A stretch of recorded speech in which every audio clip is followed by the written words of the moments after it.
Listed study. How are you all? Hope you are all fine. Friends, I'm going to cover the portion of GK of your syllabus, and rest portion like reasoning and current affairs will be covered by SJED. So friends, आज का topic क्या है? History of modern India का part 2 है। हमने आपको पिछले video में कहा था कि हम कोशिश करेंगे 3-4 पार्ट में हिस्ट्री ऑफ मॉडर्न इंडिया का जितने सारे इम्पोर्टेंट क्वेश्चंस है कवर करने की। तो अगर आपने हिस्ट्री ऑफ मॉडर्न इंडिया के पार्ट 1 नहीं देखे तो चैनल की प्लेलिस्ट पे मिल जाएगी। और हाँ, ये सब क्वेश्चंस मतलब AMU JMI VHU जितने सारे सेंट्रल यूनिवर्सिटीज़ है, JNU, मतलब सबके लिए बहुत ज़्यादा इम्पोर्टेंट है, बहुत रेलेवेंट है। तो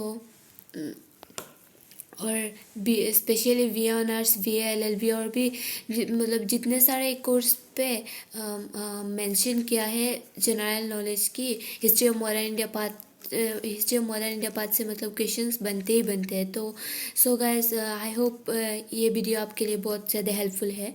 तो friends, let's start the video. So friends, our first question is, who was the pioneer of Chipko movement? Chipko movement के पियोनियर कौन थे? पियोनियर बोले तो मतलब डेवलप करना किस एरिया को? An area of human knowledge and culture की। तो चिपको मूवमेंट के पियोनियर कौन थे? सुंदरलाल बहुगुणा।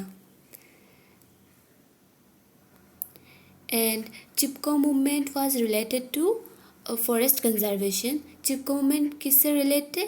फॉरेस्ट को कंजर्व करने के लिए ये चिपको मूवमेंट हुआ था। So next one is, in which session of Congress demanded Purna Swaraj? कौन से सेशन पे कांग्रेस ने डिमांड किया था पूर्ण स्वराज की? Answer is Lahore. Then next one is, name the book which was published by Gandhi during his stay in South Africa. कौन सी book है जो कि गांधी जी ने पब्लिश किया था जब वो साउथ अफ्रीका पे थे? तो answer is Indian Opinion. And who is regarded as Gandhi's political guru? Gandhi के पॉलिटिकल गुरु किसको कौन थे? Answer is Gopal Krishna Gokhale, GK Gokhale यानी गोपाल कृष्ण गोखले। देखिए, यहाँ पे क्या है, उनका मतलब वो जब साउथ अफ्रीका पे थे तो इन्होंने क्या बुक लिखा था? इंडियन ओपिनियन, ये बुक लिखा था। तो इसके मतलब गांधी के रिलेट है ना, ये भी है। मतलब गांधी का पॉलिटिकल गुरु कौन थे? गोपाल कृष्ण गोखले। ऐसे मतलब गांधी जी के बहुत सारे बुक्स मतलब लिखे थे उन्होंने। तो my experiment with truth, his autobiography. तो ऐसे मतलब इनके रिलेट जितने सारे क्वेश्चंस है, ये सब मतलब एक साथ याद करने से अच्छा होगा, क्योंकि एग्ज़ाम में ऐसे पूछते हैं, मतलब कहीं पे भी पूछ सकते हैं ना। तो आप लोग अगर एक इंसान के सब कुछ एक साइड पे लिख के, एक जगह पे लिख के याद करेंगे तो और भी अच्छा होगा, बहुत बेहतर होगा। माइंड में अच्छे से सेट हो जाती है, माइंड मैप की तरह हो जाती है। तो आप लोग अगर वो सब नोट कर लेंगे तो आपके लिए और भी हेल्पफुल होगी, क्योंकि एग्ज़ाम में जाने के बाद ऑटोमेटिकली वो सब याद आ जाएगी। हाँ, तो इसलिए क्या है, मतलब एक इंसान के साथ जो कुछ भी रिलेट हो रही है तो एक साथ पढ़ लेने से बेहतर होगा, ठीक है। तो देन नेक्स्ट वन इज, और भी देखना, मतलब और भी क्वेश्चंस हम लोग जब और भी पार्ट्स कवर करेंगे तो वहाँ पे भी मिल सकती है गांधी के रिलेट। ऐसे नहीं मतलब हमारे यहाँ ख़त्म होगी, और भी बहुत सारे रिलेटेड क्वेश्चंस है। तो आप लोग मतलब पिछले ईयर्स के क्वेश्चंस को देखेंगे, क्वेश्चंस पेपर को, तो आप लोगों को समझ में आ जाएगा कैसे कैसे क्वेश्चंस पूछते हैं। तो इसलिए मतलब कवर करनी है, जितने सारे रिलेवेंट लगे और मतलब एक इंसान के रिलेटेड एक साथ में पढ़ लेंगे तो और भी बेहतर होगा। हाँ, तो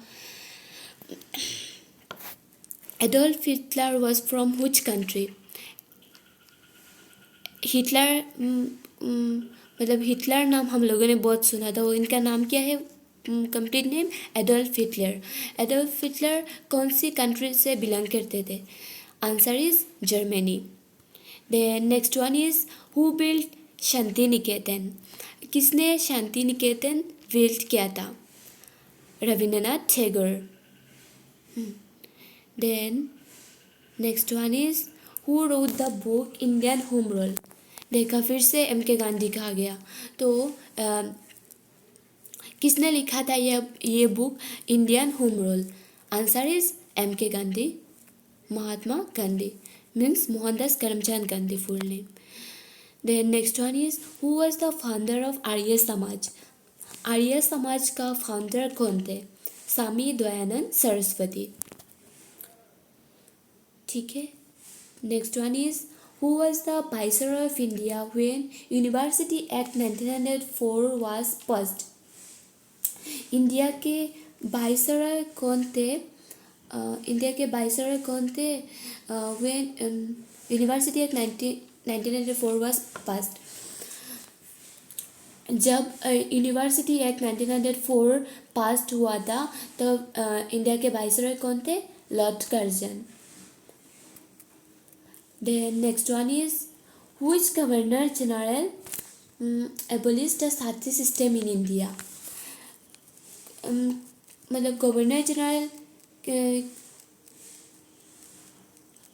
कौन सी गवर्नर जनरल थे जिन्होंने साती सिस्टम को एबोलिश किया था इंडिया से? तो answer is Lord William Bentinck. Then next one is who was Where was Azad Hind Fauj founded? आज़ाद हिंद फौज कहाँ पे फाउंड हुआ था? सिंगापुर पे। एंड नॉर्मल बोले तो who was the founder of Azad Hind Fauj? तो आंसर इज मोहन सिंह। हाँ, और क्या है? हु फाउंडेड आज़ाद हिंद फौज इन सिंगापुर? ये बोले तो इन सिंगापुर बोले तो सुभाष चंद्र बोस होगा, और नहीं तो who was the founder of Azad Hind Fauj? Answer is Mohan Singh. और सिंगापुर पे किसने किया था? सुभाष चंद्र बोस। और आज़ादी मतलब ये कहाँ पे फाउंड हुआ था? सिंगापुर पे। तो सिंगापुर बोले तो सुभाष चंद्र बोस, और नॉर्मल बोले तो मतलब who was the founder of आज़ादी हिंद फौज? मोहन सिंह। मतलब आपके एग्ज़ाम में भी ऐसे ही रहेगी, अगर ऐसे क्वेश्चन आई तो who was the founder of आज़ादी हिंद फौज, तो आएगा मोहन सिंह। मतलब ये नहीं रहेगी, सुभाष चंद्र बोस शायद रह सकती है, लेकिन आप लोगों को क्वेश्चंस के ऊपर मतलब ध्यान रखना है क्या बोला। अगर ये दे देंगे तो रॉन्ग हो जाएगी, क्योंकि सिंगापुर में क्या था फाउंड किया था? सुभाष चंद्र बोस ने, और नॉर्मल बोले तो मोहन सिंह ने। ठीक है। Then next one is when India got independence at the time who was the president of England? India का जब इंडिपेंडेंस मिली थी तब फ्रीडम मिली थी, तब इंग्लैंड का प्रेसिडेंट कौन थे? Answer is Clement Attlee. Then next one is who attend the second round table conference with Mahatma Gandhi? किसने सेकंड राउंड टेबल कॉन्फ्रेंस में अटेंड किया था महात्मा गांधी के साथ? Answer is Sarojini Naidu. देखा, महात्मा गांधी के मतलब रिलेटेड कितने सारे आंसर्स बन रहे हैं।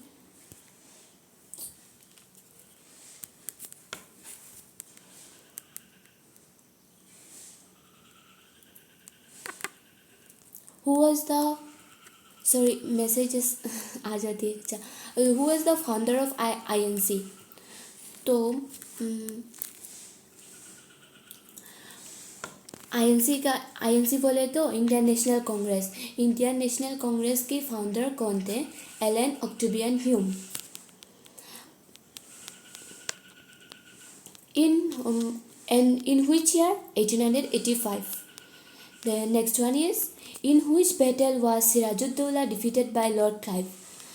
कौन सी बैटल पे सिराजुद्दौला डिफीट हो गए थे या यानी हार गए थे लॉर्ड क्लाइव के द्वारा? तो प्लासी का युद्ध यानी बैटल ऑफ प्लासी, इंग्लिश में बोले तो बैटल ऑफ प्लासी या प्लासी का युद्ध, मतलब आपकी एग्ज़ाम में बैटल ऑफ प्लासी रहेगी। तो क्या है, कौन सी बैटल पे सिराजुद्दौला को डिफीट किया था लॉर्ड क्लाइव ने? Battle of Plassey. और ये आप लोग भी ये भी मतलब जब नोट्स करेंगे तो बैटल ऑफ ये सब भी एक साथ लिख लेना तो अच्छे से याद रहेगा। क्या है ना, मतलब इस बार भी जब 2020 का जो क्वेश्चन पेपर थी तो क्या है, मतलब 2013 से लेके 19 तक जितना एंट्रेंस एग्ज़ाम हुआ वहाँ पे जैसे क्वेश्चन पूछा ना ऐसे नहीं आया है। मतलब कहाँ से मतलब ऐसे क्वेश्चन पेपर देख के ऐसे लगती है कि कहाँ से उठा के दे दिया। तो मतलब ऐसे नहीं कि आप लोग कवर करेंगे तो सब कुछ कवर हो जाएगी। और इस बार कोरोना के महामारी के वजह से सबको लगा था कि क्वेश्चन पेपर इजी होंगे शायद, बट ऐसे नहीं हुई क्योंकि मतलब एक दरिया की जैसे आपको सब कुछ कवर करनी है और यहाँ से कहाँ से क्वेश्चन दे देती है। ऐसे नहीं कि मतलब आप लोग अगर कवर करके जाएंगे तो आप लोगों के लिए बहुत ज़्यादा मतलब क्या बोले इजी होगा, नहीं तो प्रॉब्लम हो सकती है। क्योंकि मतलब सबका इच्छा होती है ना एक सेंट्रल यूनिवर्सिटी पे पढ़े, अच्छा कुछ करे, मतलब ऐसे सबका सोच रहती है। अगर मेहनत करने के बाद भी नहीं मिली तो क्या है। तो इसलिए अगर आप मेहनत कर रहे हैं, मतलब यूनिवर्सिटी सेंट्रल यूनिवर्सिटी पे एडमिशन लेनी है, जहाँ पे भी हो, एमई हो, जामिया हो, बीएचयू हो, जहाँ पे भी हो, तो आप लोगों को मेहनत करनी होगी। तो क्या है, जब आप नोट्स करें आप वीडियो देखेंगे ना तो साथ में अगर नोट्स कर लेंगे तो और भी बेहतर होगी। क्योंकि मैं पहले भी कह चुकी हूँ कि माइंड में अच्छे से सेट हो जाएगी। ठीक है, तो who led the Bardoli Satyagraha movement? किसने बर्दले सत्याग्रह मूवमेंट लेड किया था? मतलब आंसर इज सरदार वल्लभ भाई पटेल। सरदार वल्लभ भाई पटेल ने बर्दले सत्याग्रह मूवमेंट